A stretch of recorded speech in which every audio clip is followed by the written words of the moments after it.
କରିଛନ୍ତି ଏବଂ ଶ୍ରୀମନ୍ଦିରରେ ବିଜେ କରିଛନ୍ତି ତାର ଆଷାଢ଼ ପୂର୍ଣ୍ଣମୀ ଦିନ ନିହାତି ପ୍ରକାର ଏହି ପ୍ରକାର ରଘୁନାଥ ବେଶ ବା ରାମଚନ୍ଦ୍ରଙ୍କ ପଟ୍ଟାଭିଷେକ କାର୍ଯ୍ୟ ସମାପନ କରାଯାଇଥାଏ ଏବଂ ଏଥିରେ ନିହାତି ପ୍ରକାର ଦେଖିବେ ଶିବ ବ୍ରହ୍ମା ଏବଂ ବିଭୀଷଣ ଏବଂ ଲକ୍ଷ୍ମଣ ଭରତ ଶତ୍ରୁଘ୍ନ ଜାମ୍ବବାନ ହନୁମାନ ଏବଂ ବଶିଷ୍ଠ ବିଶ୍ୱାମିତ୍ର ଏ ସମସ୍ତେ ଉପସ୍ଥିତ ଥାଇକରି ପ୍ରଭୁଙ୍କର ଅଭିଷେକ କାର୍ଯ୍ୟ ହେଲା ପରି ଏହି ରଘୁନାଥ ବେଶର ଆରମ୍ଭ ବହୁ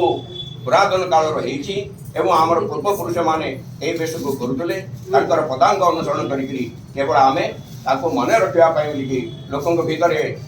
ଭାତୃଭାବ ସୃଷ୍ଟି କରିବା ଧାର୍ମିକ ଭାବ ସୃଷ୍ଟି କରିବା କାମ ଅର୍ଥ ମୁଖ୍ୟ ମୂଳ ସବୁ ପ୍ରାପ୍ତ୍ୟାର୍ଥେ ଏହି ରଘୁନାଥ ବେଶର ଆରମ୍ଭ କରାଯାଇଛି ଏବଂ ତାକୁ ପ୍ରତ୍ୟେକ ଆଷାଢ଼ ପୂର୍ଣ୍ଣମୀ ଦିନ ପ୍ରତ୍ୟେକ ବର୍ଷ ଏହି ବେଶଟି ହୋଇଥାଏ। ହରି ଓମ୍ ହରି ଓମ୍।